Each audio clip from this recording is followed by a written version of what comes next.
বড় কর ফ্রেম বড় কর মহাশয়কে ঘাসের উপর জোড়াফুল চিহ্ন ভোট দিয়ে জয়যুক্ত করুন। যাত্রীদের সঙ্গে কথা বলছেন পাটনা ভৌমিক মহাশয়, সাধারণ মানুষের সঙ্গে কথা বলছেন। পাটনা ভৌমিক মহাশয় বড় কর না ফ্রেমটা বড় কর। আগামী 20 মে পাটনা ভৌমিক মহাশয়কে ভোট দিয়ে বিপুল ব্যারাকপুরে জোর টক্কর তৃণমূল কংগ্রেসের পার্থ ভৌমিকের সঙ্গে বিজেপির অর্জুন সিংহ। তবে প্রতিপক্ষকে এক চুল জমি ছাড়তে নারাজ রাজ্যের মন্ত্রী ও লোকসভা প্রার্থী। 20 মে তাঁর কেন্দ্রে ভোট, তবে কোনো সময় নষ্ট করতে চান না পার্থ ভৌমিক, আর তাই প্রচণ্ড তাপকে অগ্রাহ্য করেই বেরিয়ে পড়েছেন জনসংযোগে। নৈহাটি থেকে ট্রেনে চড়ে ব্যারাকপুর স্টেশন পর্যন্ত চলে আসেন তিনি।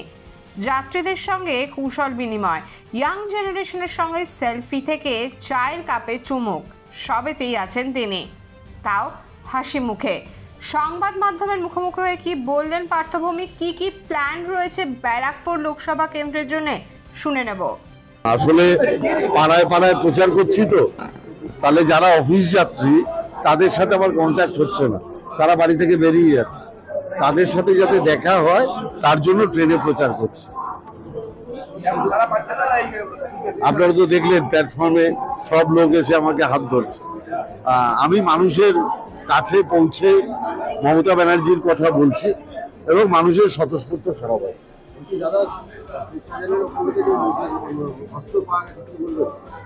না দেখুন, আইনের মতো চলবে। শেখ শাহজাহানকে দল বহিষ্কার করেছে, অতএব শেখ শাহজাহানের সাথে তো দলের কোনো সম্পর্ক নেই, আইনের মতো চলবে। পুলিশই তো শাহজাহানকে অ্যারেস্ট করেছে। পুলিশ যদি শাহজাহানকে অ্যারেস্ট না করতো তাহলে কি আর এই অস্ত্র উদ্ধার হতো? দলবদল অর্জুন সিং টিকিটের জন্য দল বদল করছেন, আপনার এগেইনস্টে কিভাবে নিচ্ছেন? আমি নিচ্ছি না, ব্যারাকপুরের মানুষ যেটা ভালো মতো নেয়নি সেটা ভোটের রেজাল্টে প্রমাণ হয়ে যাবে। না, আমি বলেছি এটা আমার স্বপ্ন। মমতা ব্যানার্জি ব্যারাকপুর অব্দি মেট্রো রেল যাতে আসে তার জন্য বাজেট করেছিল। পরবর্তী সরকার যারা ছিল, মমতা ব্যানার্জি রেল মন্ত্রক থেকে পদত্যাগ করার পরে তারা কেউ ইনিশিয়েটিভ নেয়নি। আমি মমতা ব্যানার্জির সেই স্বপ্নকে বাস্তবায়িত করার চেষ্টা করি।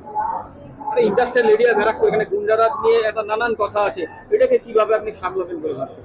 ব্যারাকপুরের মানুষের কাছে আমার একটাই প্রতিশ্রুতি, অর্জুন সিং 2019-এ জেতার পর যে গুন্ডামি করেছে, 6 জন মারা গেছিল, 1000-এর উপর বাড়িঘর ভাঙচুর হয়েছে, আগুন লাগিয়ে দিয়েছে, 2000 মানুষ বাড়ি ছাড়া ছিল। ভাটপাড়াতেই 3 মাস স্কুল, কলেজ, স্কুল, ব্যবসা সব বন্ধ ছিল। এই পুরো এলাকা জুড়ে সন্ত্রাস ছিল। ব্যারাকপুরের মানুষ সেটা ভোলেনি। আমি বলেছি তৃণমূল কংগ্রেসকে যদি আপনারা 2024-এ জেতান, আমি এই গুন্ডারাজ খতম করে দেবো। ব্যারাকপুরের উন্নয়নে কি পরিকল্পনা?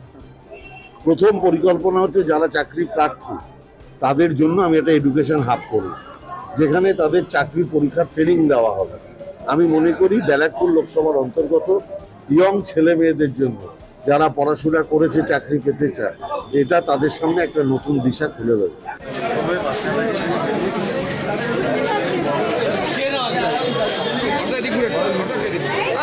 জায়গাটা বড় কর না।